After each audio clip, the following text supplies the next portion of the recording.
हजरत फुज़ैल बिन अय्याज फरमाते हैं, एक जवान था, मस्जिद में आया, लोगों से कहने लगा रोटी खिलाओ। किसी ने तवज्जो न की। उसने कहा मैं रब रब बताने वाला हूँ, मेरी तरफ देखो तो सही। किसी शख्स ने ख्याल ही न किया। फिर उसने कहा यार थोड़ा सोचो।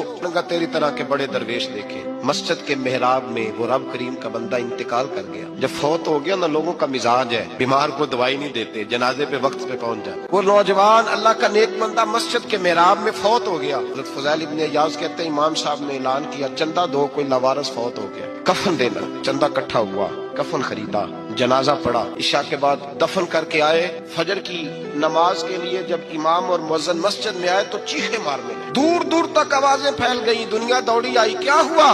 कहने लगे वो जो तुमने कफन पहनाया था वो यहाँ पड़ा हुआ है, और देखो कफन पे तहरीर लिखी है। तहरीर क्या है?